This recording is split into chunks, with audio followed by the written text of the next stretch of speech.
ரேவதி, நீ கண்ணு முடிச்சிட்டல்ல, ரொம்ப சந்தோஷமா. அம்மா நல்லா இருக்கியாம்மா? இப்ப ஒன்றும் பிரச்சனை இல்லையே? நல்லா இருக்கேன்ப்பா.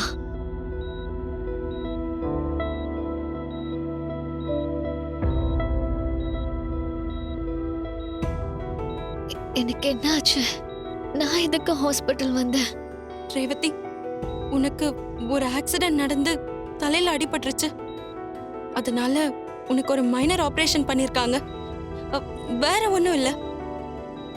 வலி இன்னும் அப்படியே இருக்கா?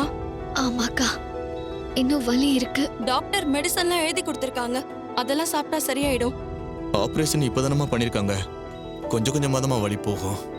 ஆமா மாமா, நாளாக நாளாக தானே சரியாகும். சித்தி, நீங்களும் இங்கே தான் இருக்கீங்களா?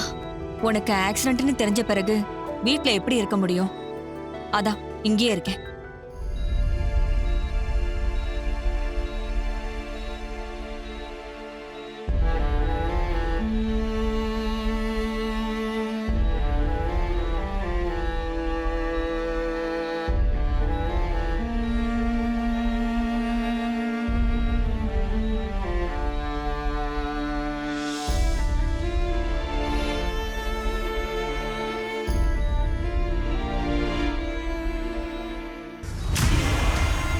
டேய், நான் நினைச்ச மாதிரியே ரேவதிக்கு ஒண்ணு மட்டும் அடையாளம் தெரியல. அப்ப உன்னை பத்தின ஞாபகம் அவளுக்கு சுத்தமா இல்லைன்னு தானே அர்த்தம்? இது போதுண்டா, இதை வச்சு உனக்கு என்ன பண்றேன் பாரு.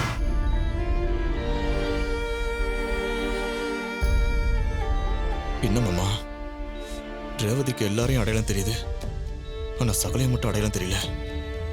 அப்போ டாக்டர் சொன்ன மாதிரி ரேவதிக்கு 2-3 வருஷம் ஞாபகம் மட்டும் போயிடுச்சா? அதான் மாப்பிள்ள, எனக்கும் ஒன்றும் புரியல. கடந்த 2-3 வருஷம் ஞாபகம் மட்டும் ரேவதிக்கு மறந்து போயிட்டா நிஜமாலே சிக்கல் தான் மாமா.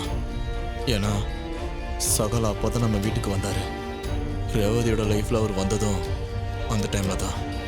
ஸோ அவரை பத்தி ரேவதிக்கு ஞாபகம் வரலன்னா அது ரொம்ப கொடுமை மாமா.